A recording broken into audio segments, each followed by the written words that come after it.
Right, here I am in Notepad++. Now I've set the background to black. It's still Notepad++. You can do this, by the way, if you prefer different colors. Realize you can customize Notepad++ in many ways. This is just the way I prefer it. But what I have here is just a random piece of sequence within the eHux genome, just as you have. And I'm going to go through the first parts of what I expect you to do and what what the results need to look like. There are several things that we need to fix beyond just finding the region that you think is interesting. We need to get rid of these small letters, and we need to get rid of the ends. But first, let's just go through this one, and let's just say I decided that I like this piece right here. So of course what I need to do is I need to cut that out. So if this is the piece I'm interested in that I think is my gene, I need to copy that piece, and then I'll need to make a new file, and I'll just say my sequence, test, something like that. Whatever you want to call it, however you need to know it. Maybe you want to put the location of your other sequence where you put it, something like that. It's completely up to you. Make sure you label it to something you understand and know. And I want to paste this in here. Now, once we have our sequence, we really still can't use that very well. We need to do a couple of things. One, we need to get rid of the ends, and we need to capitalize all the letters. So how do you do that? Well, what you'll need to do, and everyone will need to do this, or you need to do it once and give it to the rest of your group, whoever begins this, we need to go to the search, and we need to go to the replace. So you go down here, there's find, which we use to find the C's and G's, but we need to do the replace. So you would go here, and you would get your little box. And the first thing we need to do is get rid of the ends. And yes, I will be leaving a gap. There are nucleotides there, but we need to get rid of those. For what we're going to do, they need to be eliminated. So you'll need to get rid of all of the ends. You could just go through there and just erase them, one at a time. But there is an easier way. You can just go to search and replace, and type in capital N, and then do not put anything into the replace with. And then what you do is you go down here and you hit replace all. And now that has removed all of them. All right, and you go OK, and you can close that. Now the bad part about this is it leaves a big gap in here. And we can do this, and this is still a legitimate FASTA. You can leave it like that with that gap there. At least you know where you had your ends. You can leave it that way. If that bothers you, you can go ahead and also do this, and then go here and click, and then do it 20 more times, or however many, 13, 19, however many times that is there. Looks like about 15 times if you really don't like that, but it will work just fine like this. Now the other thing that we need to do search and replace, and we need to get rid of all the little letters. So I'm going to do it this way: little a in the find, and big A with the replace. And I'm going to hit replace all, and there we go. We replaced all the little A's. All right, then we do it, of course, with the C's, and we replace it with big C, capital C. Replace all. All right. And then, of course, we've got G, little g, and replace it with big G. Replace all. All right, and we end up with T, and big T, and replace all. And we should now have a much more legitimate FASTA. And like I said, if it bothers you with this big gap here, go ahead and change it. It should not make a difference for what we're doing if you leave it in. Now, we have this, and I'm going to save this as, well, it doesn't matter what I save it as. I have new to.txt. Well, it needs to be a FASTA, so I'm just going to change it to FASTA. All right. Now, just to look, where is this a good piece or not? Just to review what we did before, I'm going to go find. I'm going to put CG in here and see if I actually did make a good choice. Oh, here. Let's do it this way. Advanced search. Here we go. And I do CG, and we want to do like a find all.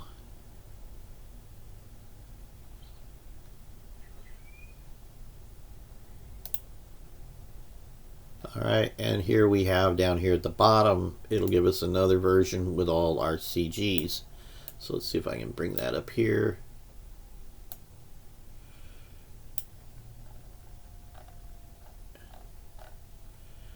And not very good with ours, but oh, why is it doing that? Oh, it's each one of them. I don't want that. I want to show all the CGs. I'm going to click here. I'm going to go search, find, and CG. And there we go. Select all. We'll do it. All right.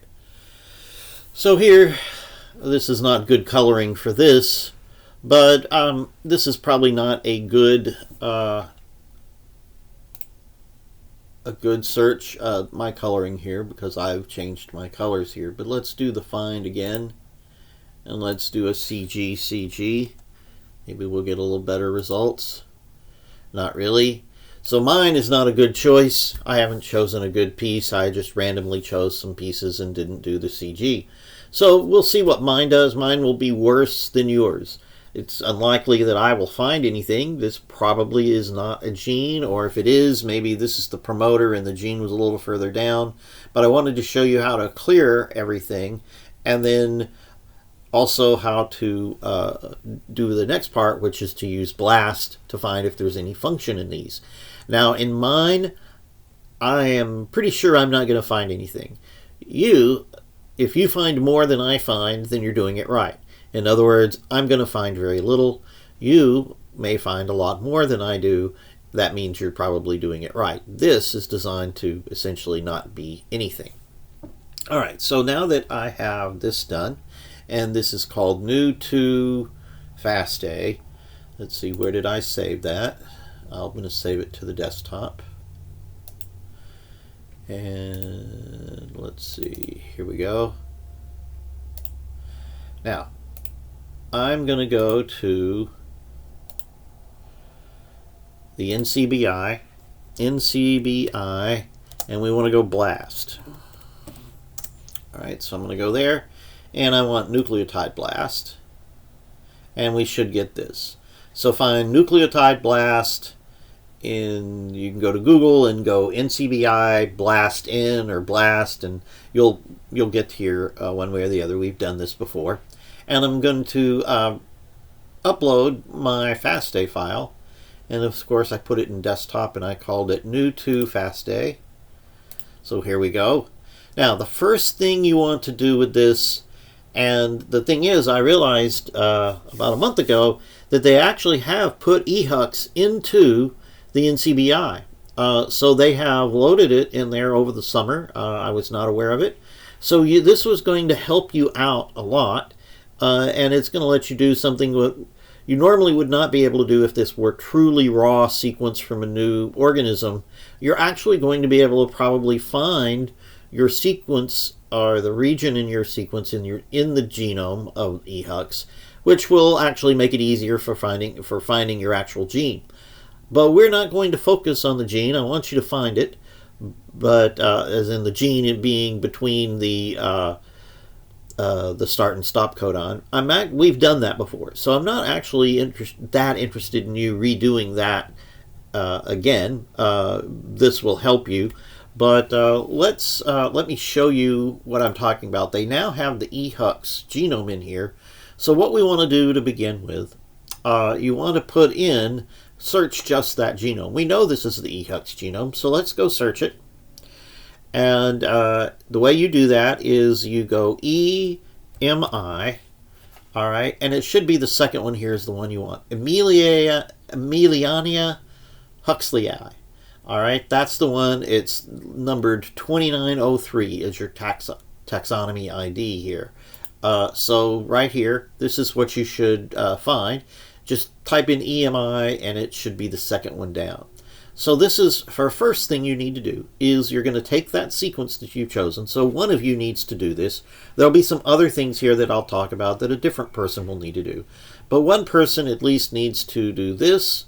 And we will start with highly similar sequences. And here I'll click Show in a new window.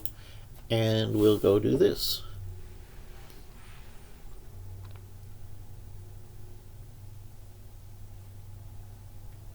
All right.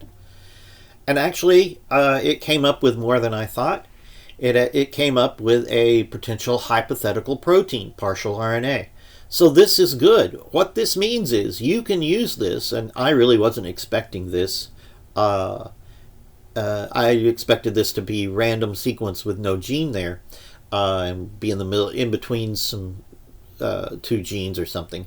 So this is what you should get, and if you've chosen the right piece of your sequence, you should get something here. All right, and what you need to do with this, all right, you will need to go here. Now this is called the GenBank sequence, and this is great because this gives you the sequence. It's not FASTA form, and it also gives you the protein in the same thing. Now you can look at that. This gives you the papers and the information about it. We don't need this at this point. What we need is the FASTA file, so I can do it this way. All right, and you need to take this sequence. Of course, remember that you can do it over here. You can download it as a file.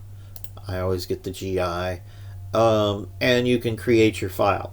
So what you need to do is if you find one, if you've chosen right, all of you do. I've done all of your the 6 sequences I gave you. I have checked, and if you choose the right spot, you should find some piece in there that will tell you that it's reasonably identical to one of these genes, and you should then try to download this and match it with your gene. And specifically, you're going to be looking for what? You want to find the early part, because the early part's going to help us find the promoter. You want to find an ATG near your sequence. So in my particular case, what I'm looking for is a sequence that looks like this in my, let's go open up my that try or text. Let's see, what did I name it? New. Where is the new one? All right.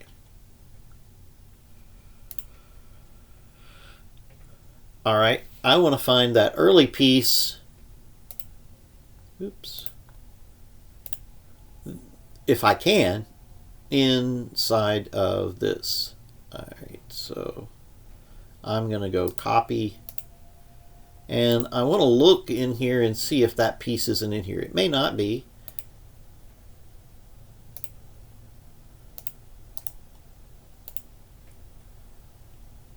Oops, what did I do? Oh, it crashed. That's odd. Never had it crash like that.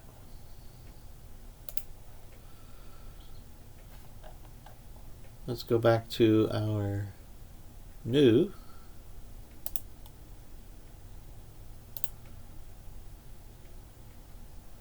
All right.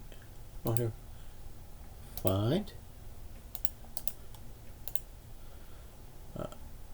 Wow. I'm going to have to use a different text editor. I've never had, it's crashing every time I open it. All right. Well, here I am in a different text editor. And I'm going to put in that little sequence. And I am going to find next. And it doesn't find it. Well, let's see if I can find, there we go. So it finds it, it looks like, yeah, probably my gene was way down here. all right, or at least there's where an ATG is. But you need to see if you can find your gene within here. All right, now if you look at this one may not be, but let's see.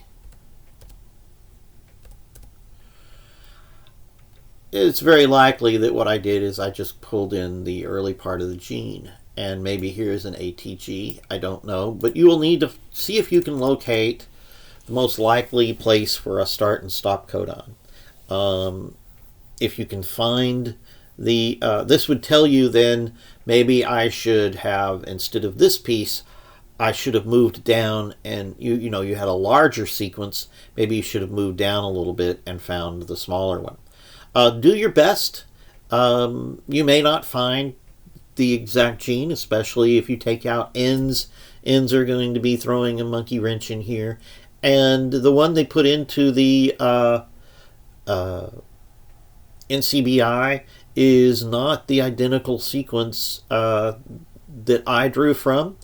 So they may not be the same, but you should be able to find some sequence, all right, that is a hypothetical protein mRNA. And so you should get something similar to this.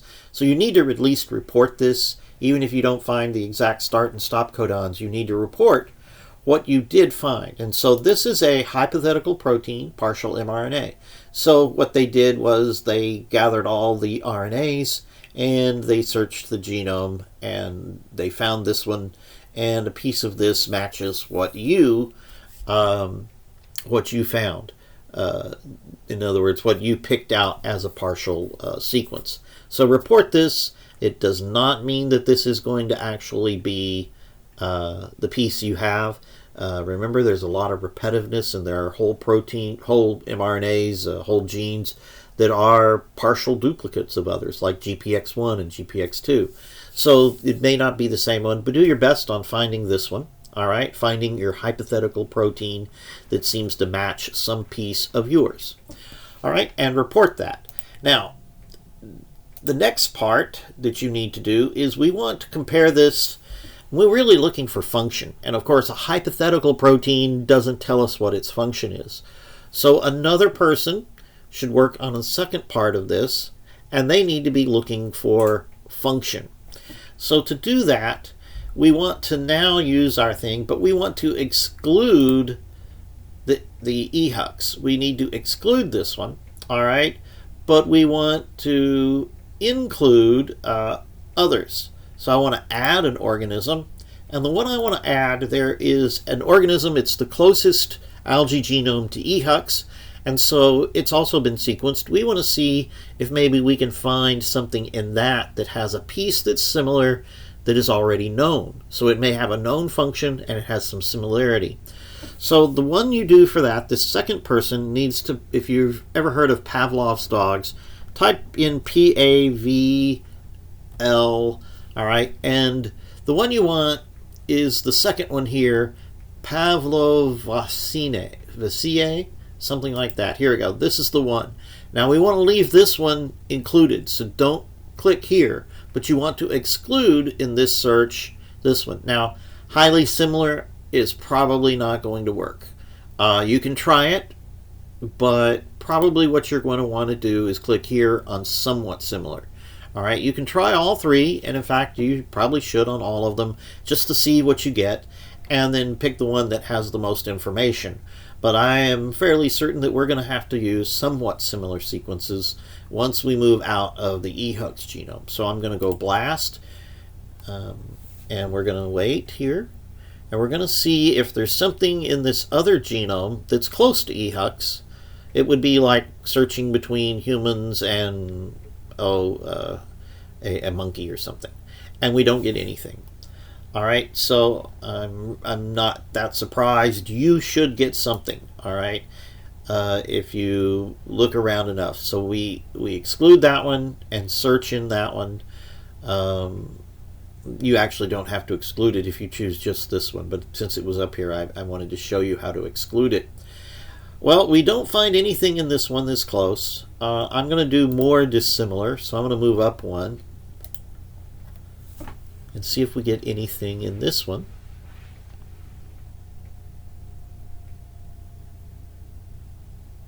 and nothing. You should get something on one of those two. All right, so in my case, you didn't. Now, what you'll do is you'll get a very small piece, and in that small piece, maybe it's 20 or 30 nucleotides that are going to be very similar. Well, that's the one you need to investigate, and I'll do a whole video on exactly how to use that. But you need to find the piece. Someone needs to find the piece that is similar to the Pavlov, however you say this. So you'll probably find a piece that's similar in there, and you need to investigate that piece that is similar. And we'll talk about that in a different video. But now we want to go on, and what I want to do is I want to leave this exclude here, and I want to get rid of this, and we want to search all genomes. All right, so we want to make sure that this one is clicked, but then we want to search basically all genomes, and we can just leave this blank, and I think that'll work.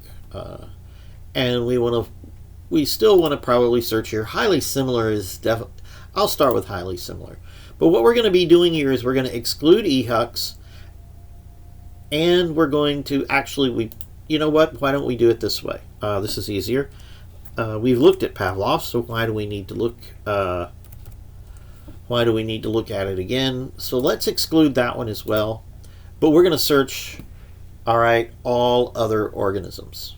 All right, all other organisms, and we'll start with highly similar. Let's see if we can find anything highly similar. So this is what the third person should be doing.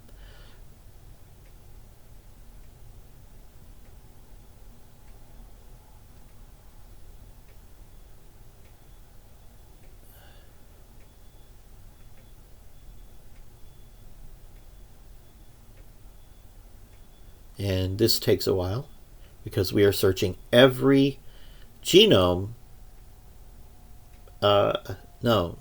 And so this may take several minutes. Hold on, we'll wait here for a little while. Didn't take as long as I want. And nothing. And this is, of course, probably because I took some random sequence, and the things I've found so far are just are not. Yours are. There is something in yours. The 6 that I chose for you, there's something in there. But I did not find anything under highly significant. So our next piece would be to go to somewhat similar. Oh, it had a hiccup. You can do this. Let me do it again. There we go.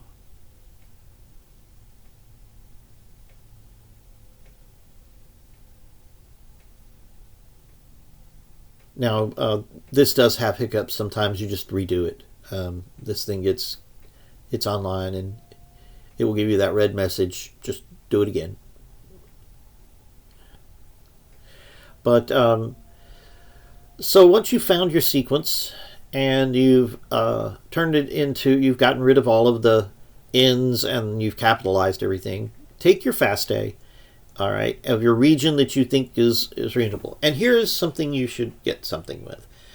So notice a lot of these are going to be predicted just like the other one. That's usually it. And you don't want predicted genes if you get them, and you don't want genomes. So here it says all of chromosome 5 are for chlamydomonas. You don't want the whole chromosome. That's not telling us anything. We want something that'll tell us a function. Now, luckily, what we did find was actually a very high one here. Very much so. I just accidentally here, we have found that it is actually related to this particular protein type. I don't know exactly what this is. It's a matrix-associated ACT-independent regulator of chromatin. So we have found a function for our sequence. I am actually very surprised that we did. This is a random sequence. But you should be able to find something. Now, you want to avoid chromosomes and genomes. So you will probably get a lot of genome here, and then as you move down toward the bottom, you will find something that has an actual function, and you need to report that actual function that it finds. Get the sequence, and then eventually you'll be investigating that function a little bit. We're not going to do that right away. Right now, just find the piece that has some similarity. Now, you'll need to report something here when you do that, and something like this. All right, so what is this? I clicked on graphic summary, and what is this? These are the places that it's similar, and up here is the percentage of similarity. So you can see here that when we compare it to this gene, we found a piece that is 80% similar here, 80, and then over here it's 50 to 80. So this is what, 80 to, no, it's base length. Sorry, it's not percentage, it's length. So 2 long pieces and a short piece. All right. And that's an alignment score too. It's not the percentage. So an alignment score is more complicated. I should have read this. All right. So it is kind of like how much is similar.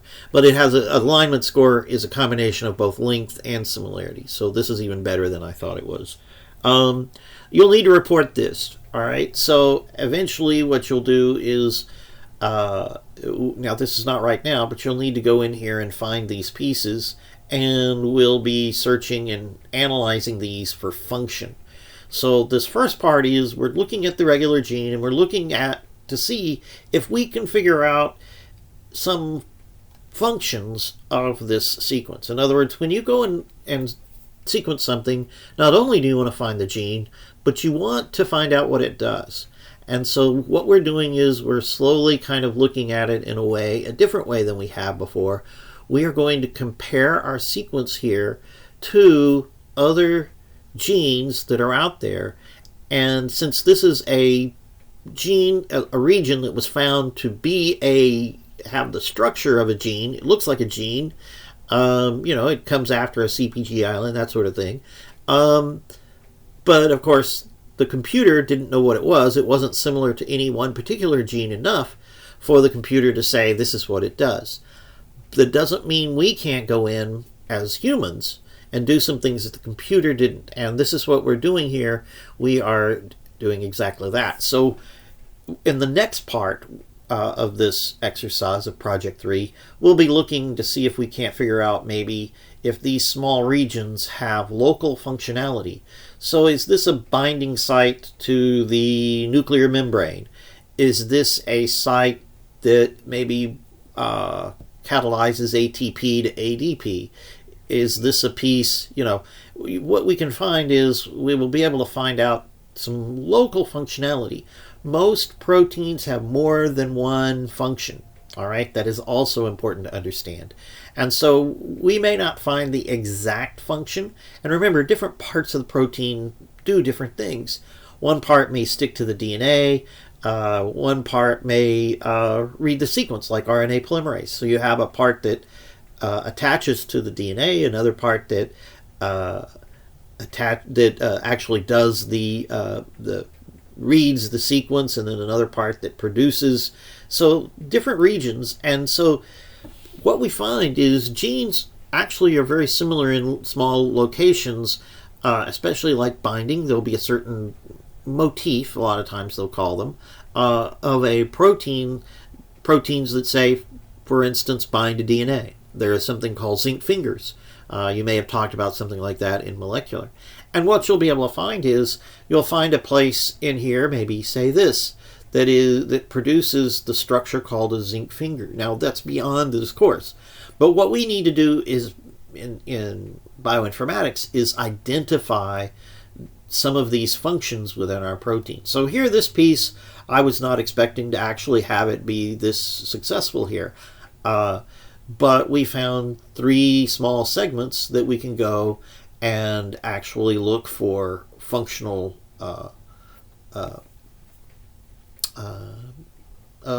functional sequence. In other words, sequence that codes for something that maybe we can identify. So this will be a next part, but I do want you to see this. Now we can actually go to the sequence, and at this point we just need to download the pieces that we see here. So you'll need to copy these at this point, and that's as much as you need to do here. Now, back to what else can we do? All right, let's see, I've got too many things open here. So we have, let me go edit search. All right, so we excluded those and then searched everything under somewhat similar. And that's usually what it will take for you to get something as well. So we kind of have three different things here that we've done so far. What we have not done is analyze the promoter, which is actually what we'll spend most of our time doing. Now that because you actually have the eHux sequencer, you should be able to find the start codon, or you can figure it out. We'll do that in after Thanksgiving, but we can find the start codon, and then once we have that, we can identify the promoter, which the CGs are going to tell us pretty much where the promoter is. We just want to know where the start codon is, and then we can work backwards through the transcription start site and then kind of get an idea of where everything in the promoter is. And the majority of what we're going to be doing in Project 3 is we're going to be analyzing the promoter. I'm not going to ask you to do splice sites. We did that in Project 1, and we're not going to really worry too much about the terminator. That's at the end. Most of what we're doing this time is looking at the promoter end and trying to figure out the regulation of the gene and the function of the gene. So we have what's called a putative gene, all right, in this organism called eHux, and we're lucky in that I'm saying you normally wouldn't have the ability to compare against the genome like we're doing, so that'll help you find the actual gene. But I wanted to show you that you can find it using the CPG island and find something useful. And that would be what you would normally do. What you wouldn't be able to do is go ensure that you know where the exact start codon is, and you would have to guess. So if you use the search and the Amelia Huxley to do your best to find the start codon, you may be off. Maybe you do have to work as a group on this. This isn't something just for one person. But I will write this out formally. All right, you've got this video, but I'll write this out formally as with instructions on what each person needs to be doing. But essentially, I have gone over here what each person is going to do. I will make an additional video on how to investigate the function, all right? And you'll need to watch that one once you get past all of these BLAST searches. So there should be 3 BLAST searches here. So you do one against eHux, one against Pavlovaceae, and one as a general search against all organisms except eHux and Pavlovaceae. All right, and so 3 searches. Most of you have 3 people in your group. Now I think there's somebody or 2 people who've dropped. So some groups may only have 2. You'll have to figure out between yourselves. I think one group though has 4, but I think one of those persons has dropped as well. So you have anywhere from 2 to 4 people in your group. You're going to have to arrange exactly what you do, but we should have 3 actual tasks here. One of them is a bit more difficult, the last one. So if you have 2, maybe one person can do 2 things and the other one just do the last one, which is search against the whole genome and look for function. But there'll be a more video on the function. But here are the things you need to do. Make sure you're clear on what part each person did. So when you put together your analysis, all right, make sure you say, John did this, and Sue did this, and Sam did this. Okay, so make for sure you're clear. Now the first part is just cleaning up the sequence to be able to do this. So all of you should get together, figure out the sequence you want, all right, as a group, and then clear it of all the ends and cap and small letters, and then take that sequence, give it to everybody, and do the 3 searches I did here. And you should get, it'll probably be Wednesday before I can write that out, but you could get started on it today.